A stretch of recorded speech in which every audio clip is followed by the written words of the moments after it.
Hi hello అందరికీ నమస్కారం అండి. Welcome back to our YouTube channel.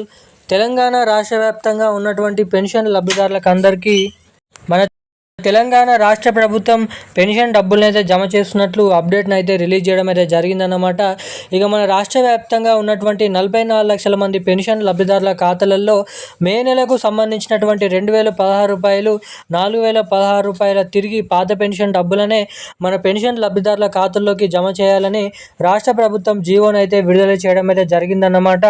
ఇక మన రాష్ట్ర వ్యాప్తంగా ఉన్నటువంటి పెన్షన్ లబ్ధిదారులకు ఏదైతే తెలంగాణ రాష్ట్ర కాంగ్రెస్ ప్రభుత్వం అధికారంలోకి వచ్చిన 100 రోజుల నుంచే తెలంగాణలో ఈ కొత్త పెన్షన్ డబ్బులను విడుదల చేస్తామని హామీ ఇచ్చినప్పటికీ ఇప్పటికీ ప్రభుత్వం అధికారంలోకి వచ్చి ఎటువంటి కొత్త పెన్షన్ డబ్బుల్ని ఇప్పటివరకు అయితే రిలీజ్ చేయలేదు మన తెలంగాణ రాష్ట్ర ప్రభుత్వం. ఇక దీన్ని దృష్టిలో పెట్టుకొని ఏదైతే తెలంగాణలో ఉన్నటువంటి పెన్షన్ లబ్ధిదారులు చాలామంది ఇంకా ఇప్పుడు కొత్త పెన్షన్ డబ్బులు ఎప్పటి నుంచి జమ చేస్తారని అయితే ప్రభుత్వంని అడుగుతున్నారు. మనకి ఏదైతే ఆలోచన అయితే చేయడం అయితే జరుగుతుందన్నమాట. ఇక మనకి ఏదైతే ఈ నెలలో కూడా తిరిగి 2016 రూపాయలు, 4016 రూపాయల పాత పెన్షన్ డబ్బులని పంపిణీ చేస్తే మరి ఇస్తామని చెప్పినటువంటి కొత్త పెన్షన్ డబ్బులను తెలంగాణలో ఎప్పటి నుంచి జమ చేసే అవకాశాలు ఉన్నాయి అన్నది మనం ఈ వీడియోలో సమాచారం అయితే ఇక్కడ తెలుసుకోవడానికి అయితే ప్రయత్నిద్దాము. ఇక దీంతో పాటుగా మన రాష్ట్రంలో ఉన్నటువంటి మహిళలు ఎవరైతే ఉన్నారో 18 నుండి 59 సంవత్సరాల లోపు ఉన్నటువంటి మహిళలు, పెళ్ళైనటువంటి మహిళలు ఇప్పటివరకు ప్రభుత్వానికి ఎటువంటి ట్యాక్స్ అనేది పే చేయకుండా, అదేవిధంగా ప్రభుత్వం నుంచి ఎటువంటి పథకాల కింద డబ్బులు కానీ ఏదైనా పథకాలు పొందకుండా ఉన్నటువంటి మహిళలందరూ కూడా ఈ మహాలక్ష్మి పథకానికి అయితే అర్హులని అయితే మీరు ఇక్కడ చెప్పుకోవచ్చు. సో రాష్ట్ర వ్యాప్తంగా ఉన్నటువంటి 18 నుండి ఈ 59 సంవత్సరాల లోపు ఉన్నటువంటి మహిళలకు ఇటువంటి మహిళల ఖాతాలలో ఈ మహాలక్ష్మి అనే పథకం ద్వారా ఏదైతే ఏడాదికి దాదాపు 30,000 రూపాయల చొప్పున ప్రతి నెల 2,500 రూపాయల నిధులు పొందాలంటే ఏం చేయాలన్నది ఈ వీడియోలో తెలియజేస్తాను. సో వీడియోలో సమాచారాన్ని తెలుసుకోవాలనుకునే ప్రతి ఒక్కరు మన వీడియోని లైక్ చేయండి, మన ఛానల్ని సబ్స్క్రైబ్ చేసుకోండి, వీలైనంత మందికి వీడియోని అయితే షేర్ చేయండి. చాలామంది వీడియోని చూస్తున్నారు కానీ వీడియోని లైక్ చేయడం లేదు, ఛానల్ని సబ్స్క్రైబ్ చేసుకోవడం లేదు. సో వీడియోని చూసేటువంటి ప్రతి ఒక్కరు కూడా మన వీడియోని అయితే లైక్ చేసి మన ఛానల్ని అయితే సబ్స్క్రైబ్ చేసుకొని వీలైనంత మందికి ఈ వీడియోని అయితే షేర్ చేయండి.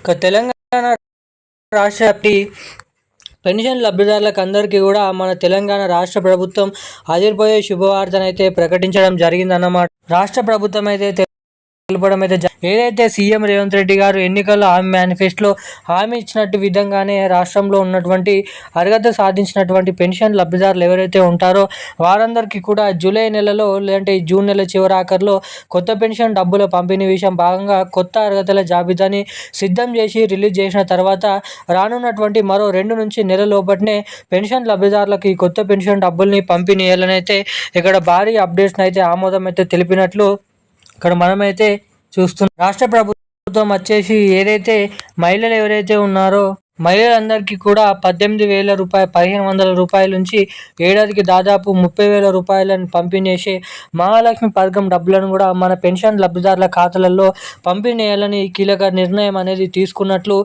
రాష్ట్ర ప్రభుత్వం అప్డేట్స్ని అయితే వెల్లడించడం జరిగిందన్నమాట. ఎవరైతే 18 నుండి 59 సంవత్సరాల లోపు ఉన్నటువంటి మహిళలు మహాలక్ష్మి పథకానికి దరఖాస్తు చేసుకుంటున్నటువంటి మహిళలు ఎవరైతే ఉన్నారో వారందరికీ కూడా కొత్త పెన్షన్ డబ్బులను పెన్షన్ లబ్ధిదారులకు ఎప్పటి నుంచి రిలీజ్ చేస్తారో అప్పటి నుంచే ఇటు మహిళలకు కూడా మహాలక్ష్మి పథకం కింద ఈ డబ్బులను అయితే మన మహిళల ఖాతాల్లోకి పెన్షన్ లబ్ధిదారులకి కొత్త పెన్షన్ డబ్బులను అయితే పంపిణీ చేస్తున్నట్లు ఇక్కడ భారీ అప్డేట్స్ని అయితే వెల్లడించడం జరిగిందన్నమాట. ఇక మనకి దాదాపు మే నెల పెన్షన్లు ఈ నెల చివరి ఆఖరుల నుంచి తిరిగి పాత పెన్షన్ డబ్బులని జమ చేస్తున్నట్లు ఇక్కడ అప్డేట్స్ని అయితే వెల్లడించడం జరిగింది. ఇక ఈ రోజున కీలకమైన లేటెస్ట్ న్యూస్ అప్డేట్స్ అయితే ఇవి. మరిన్ని అప్డేట్స్ కోసం ఛానల్ని సబ్స్క్రైబ్ చేసుకోండి. Thank you guys.